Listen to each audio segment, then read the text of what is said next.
उघडा आपली भगवद्गीता. आपण पाहत आहोत कोण व कोणांच्या जोड्या. आत्तापर्यंत आपण 19 सराव संच पाहिले आहेत. आज पाहूया 20 सराव संच. त्या अगोदर एक महत्त्वाचा भाग समजून घ्या. विरुद्ध कोण म्हणजे काय आणि विरुद्ध कोणांचा गुणधर्म काय आहे हे समजून घेऊया आपण. बघा, आता इथे एक आकृती दिलेली आहे तुम्हाला पुस्तकामध्ये. मग आता या पुस्तकामधल्या आकृतीमध्ये तुम्हाला दिसतंय काय आहे, तर किरण आहेत. आणि किती किरण आहेत, तर 4 किरण आहेत. आता हे जे 4 किरण आहेत, आता इथं क्यू बिंदू आहे. क्यू एस एक किरण, क्यू आर एक किरण, म्हणजे इथं एकमेकांची विरुद्ध किरण आहेत, बरोबर आहे. तसंच क्यू पी एक किरण, क्यू टी एक किरण, म्हणजे हे सुद्धा एकमेकांचे विरुद्ध किरण आहेत. आणि हे जे 2 रेषा आहेत, ह्या 2 रेषा एकमेकांना छेदल्यामुळं इथं काही कोण तयार झाले, तर या तयार झालेल्या कोणांनाच विरुद्ध कोण म्हणतात. हे समजा तुम्ही आणि तुमचा मित्र दोघं जण एकमेकांची पाठ टेकून जर उभं राहिलात तर ते एकमेक विरुद्ध उभं राहिलात असा अर्थ होतो, बरोबर आहे. तसं हे विरुद्ध आहेत, विरुद्ध कोण. आणि विरुद्ध कोणाचा गुणधर्म काय आहे, विरुद्ध कोणांची मापे समान असतात. आता हा कोण तिकडे बघायला आहे, हा कोण इकडे बघायला आहे, म्हणजे ह्याचं माप जेवढं असेल तेवढंच ह्याचं माप. समजलं. तसं इथं सुद्धा आहे. सी कोण आहे आणि इथं ए कोण आहे, तर ह्या कोणाचं जेवढं माप आहे तेवढंच ह्याचं आहे. हे विरुद्ध कोणाचा गुणधर्म आहे. मग काय आहे गुणधर्म, 2 रेषांनी एकमेकींना छेदले असता होणाऱ्या परस्पर विरुद्ध कोणांची मापे समान असतात, हा गुणधर्म आहे. हे मग तुम्ही गुणधर्म पाठांतर करतात का हा गुणधर्म. दुसरा एक पर्याय बघा, एक तर पाठ करा, नाहीतर हा गुणधर्म फक्त 100 वेळेस लिहा. काय करताल मग, 100 वेळेस लिहितात, ठीक आहे, काही हरकत नाही. पाठांतर करणं अवघड आहे बघा, 100 वेळेस लिहिणं सोपं आहे. लिहा मग 100 वेळेस लिहा. चला पहा, आता 100 वेळेस लिहिणं झाला असेल किंवा पाठ झाला असेल तर मग सराव संच 20 पाहूया. मुलांनो, हा सुद्धा सराव संच फार सोपा आहे बरं का बाळांनो. पहा, सराव संच 20 काय दिले. सराव संच 20 मध्ये नंबर 1, रेषा ए सी व रेषा बी डी परस्परांना पी बिंदूत छेदतात. आता इथं आकृती दाखवली आणि त्याच्यात असं सांगितलंय की ह्या 2 रेषा पी बिंदूमध्ये छेदायला. हे बघा, रेषा ए सी व रेषा बी डी ह्या 2 रेषा परस्परांना पी बिंदूत छेदतात. पुढं काय सांगितलंय, माप कोण ए पी डी बरोबर 47 अंश. म्हणजे आता हे माप कोण ए पी डी बरोबर किती आहे, 47 अंश. तर आपल्याला काय विचारलंय, कोण ए पी बी, कोण बी पी सी व कोण सी पी डी यांची मापे लिहा. चला पाहूया आता ह्याचं उत्तर लिहायचं कसं मुलांनो. बघूया सराव संच 20 मधला पहिला प्रश्न. आता ह्या आकृतीमध्ये ह्या कोणांची मापं आपल्याला काढायची आहेत, ठीक आहे. मग प्रश्न समजला का तुम्हाला मुलांनो, प्रश्नात काय दिलंय ते समजलं ना.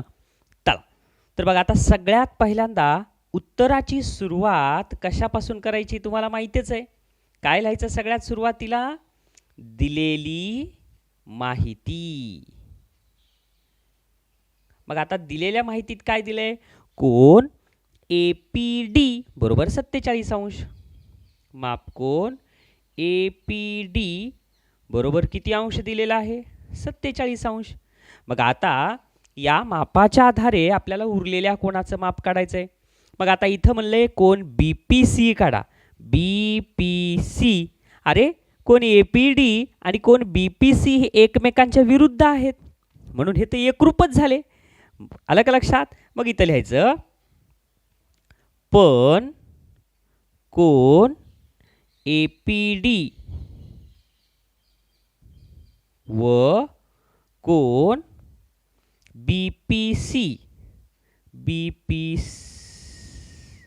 सी हे विरुद्ध कोण आहेत. आता जर हे विरुद्ध कोन असतील तर मग काय होईल? विरुद्ध कोन एकरूप असतात. मग लगेच त्याच्या खाली लिहायचं पायरी. म्हणून मापकोन एपीडी एकरूप मापकोन बीपीसी. आलं का लक्षात? आता एकरूप लिहिलं म्हणजे एपीडीचं 47 अंश आहे, म्हणून मापकोन बीपीसी सुद्धा 47. हे 47 तर हे पण 47. लगेच खाली लिहायचं. म्हणून मापकोन बीपीसी बरोबर आहे 47 अंश. समजलं मुलांनो?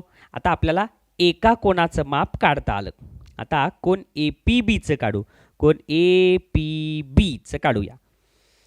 आता मापकोन एपीबी चे माप काढू. आता माप नको लावू. आता कोण एपीबीचे माप काढू. समजलं मुलांनो? काय करायचं हे स्टेप बाय स्टेप लिहायचं असते बरं का रे मुलांना. आता हे भूमितीचा भाग असल्यामुळं ना ह्याच्यात पण गणिताच्या जशा पायऱ्या असतात तशा ह्याच्या स्टेप लक्षात ठेवायच्या. मग आता एपीबीचं माप काढायचं तर एपीबी आणि कोण एपीडी हे रेषीय जोडीतील कोण आहेत की रे? आहेत का नाही? हे एकाच रेषेवर बघा, ही रेष आणि या रेषेवर हे एकच कोण, म्हणजे हे दोन कोण आहेत. मग रेषीय जोडीतील कोण झाले. मग लिहायचं खाली पण कोण एपीबी व कोण, हे बघा एपीबी व कोण एपीडी. एपीडी हे रेषीय जोडीतील कोण आहेत. कोण आहेत. मग एवढं समजलं. मग आता हे जर रेषीय जोडीतील कोण असतील तर रेषीय जोडीतील कोणांच्या मापांची बेरीज किती असते? 180 अंश. लगेच खाली लिहा. पण रेषीय जोडीतील कोणांच्या मापांची बेरीज 180 अंश असते. बरोबर आहे, 180 अंश असते. मग काय करावं लागल? म्हणून आता इथं काय होईल रे? आता हे नीट बघा. म्हणून मापकोन एपीडी अधिक मापकोन, हे बघा हे एपीडी अधिक एपीबी. एपीबी बरोबर किती आलं? 180 अंश. मग आता ह्याच्यात किमती भरा. एपीडीचे किती दिले? 47 अंश अधिक मापकोन एपीबीचं माहीत नाही, बरोबर 180 अंश. मग आता काय करायचं? हे 47 इकडे धनमध्ये, तिकडे जाऊन काय होतील? ऋणमध्ये. मग पुढची पायरी काय होईल? मापकोन एपीबी बरोबर 180 अंश वजा 47 अंश. मग उत्तर काय येईल? 180तून 47 गेले 133. 133 अंश. समजलं मुलांनो? अशा पद्धतीनं आपण आता काय काढलं रे? ह्या एपीबीचं माप काढलं. आता काय काढायचं? कोण सीपीडी. आता कुठं आहे सीपीडी? कोण सीपीडी. आता ह्याचं माप किती आलं? 133 अंश. अरे हे बघा, हा कोण आणि हा कोण विरुद्ध कोण आहेत ना. मग विरुद्ध कोणांची मापं समान असतात. मग आता सीपीडी विचारले. सीपीडी बरोबर सुद्धा किती झाला? 133 अंश. मग आता त्याच्या पायऱ्या व्यवस्थित करायच्या बघा. तोंडी येणं हे भाग वेगळा आणि त्याच्या पायऱ्या येणं हे सुद्धा भाग वेगळा बरं का. पायऱ्या यायला पाहिजेत मुलांनो. लगेच खाली लिहायचं. आता कोण सीपीडी चे माप काढू. मग आता कोण सीपीडीचं जर माप काढायचं असेल तर मग काय? लगेच खाली लिहायचं. पण कोण एपीडी व कोण सीपीडी हे एकमेकांचे विरुद्ध कोण आहेत. म्हणून मापकोन एपीडी बरोबर आहे मापकोन सीपीडी. मग आता मापकोन एपीडी सॉरी इथं चुकलं बघा, ए पी बी पाहिजेत. हां, मापकोन ए पी बी पाहिजे. मापकोन ए पी बी व सी पी डी. बघा हो का, हे मापकोन ए पी बी आणि मापकोन सी पी डी हे विरुद्ध कोण आहेत. हां, मग आता इथं काय येईल, म्हणून मापकोन ए पी बी बरोबर आहे मापकोन सी पी डी. मग आता ए पी बीचं माप किती होतं, 133 अंश. लगेच खाली लिहायचं, म्हणून मापकोन सी पी डी बरोबर किती आलं, 133 अंश. समजलं. अशा पद्धतीनं आपण प्रश्नामध्ये जे सांगितलं होतं त्या सगळ्याची मापं व्यवस्थित काढली आहेत. प्रश्न समजला मुलांनो? छान. आता पाहूया आपण, तुम्ही सुद्धा सगळं स्टेप बाय स्टेप करा बरं का. एक वेळेस करा आणि त्यानंतर 5 वेळेस न बघता करा. समजलं? पाहूया पुढचं गणित. आता बघूया सराव संच 20 मधला दुसरा प्रश्न. पहिला सोडवला आणि तुम्ही समजून पण घेतलात, लिहून पण घेतलात. पहा बरं आता दुसरा प्रश्न. रेषा पी क्यू व रेषा आर एस परस्परांना यम बिंदूत छेदतात. मापकोन पी एम आर बरोबर आहे एक्स अंश. मग मापकोन पी एम एस, कोन एस एम क्यू व कोन क्यू एम आर यांची मापे काढा. आलं का लक्षात? आता आपण समजून घेऊया आणि उत्तर पाहू, त्याच्या पायऱ्या पाहू. काय दिले आकृतीमध्ये? कोन पी एम आर हे एक्स अंश दिले आणि कोन पी एम एस, कोन S Q, S M Q व कोन क्यू एम आर यांची मापे लिहा म्हणले. अरे आधीचा प्रश्न हा प्रश्न सेमच आलाय की रे मुलांनो. जर तुम्हाला पहिला प्रश्न जर समजला तर दुसरा अगदी सोपा आहे. त्यामुळं तुम्ही पहिला प्रश्न समजून घ्या. पहिला प्रश्न नाही समजला तर तोच प्रश्न 5 वेळेस सोडवा, तरच तुम्हाला दुसरा येईल बघा. हां, मग समजलाय ना पहिला प्रश्न? हां, चला आता पाहूया आपण दुसरा प्रश्न सोडवायचा कसा. मग आता हे तर पी एम आर याचं माप दिलेलं आहे. मग काय लिहावं लागेल सगळ्यात सुरुवातीला? दिलेली माहिती. आपल्याला काय माहिती दिली आहे तेच लिहायचं. मग आता दिलेली माहिती लिहिल्यावर जे दिलंय ते लिहा. काय दिलेलं आहे आपल्याला? कोन पी एम आर बरोबर एक्स अंश. कोन पी एम आर बरोबर एक्स अंश, ही दुसरी पायरी आली. मग आता पुढं काय करायचं आपल्याला? कोन एस एम क्यू इथं दिले बघा, हे एस एम क्यू ह्याचं माप आधी काढूया. मग त्यासाठी हे दोन कोन कसे आहेत? कोन पी एम आर व कोन एस एम क्यू हे एकमेकांच्या विरुद्ध आहेत. मग तसं लिहायचं, कोन पी एम आर व कोन एस एम क्यू हे एकमेकांच्या विरुद्ध कोन आहेत. मग विरुद्ध कोन आहेत तर विरुद्ध कोनाचं गुणधर्म काय? विरुद्ध कोन हे एकरूप असतात. म्हणून कोन पी एम आर एकरूप किंवा बरोबर कोन एस एम क्यू.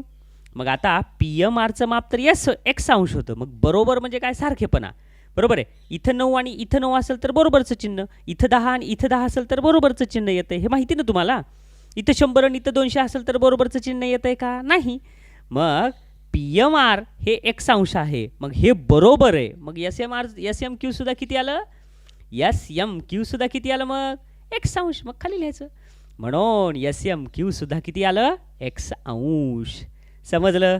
आता आपल्याला कोणत्या कोणाचं माप काढायचं? कोन पी एम एसचं काढू. मग लगेच लिहायचं, आता कोन पी एम एस चे माप काढू.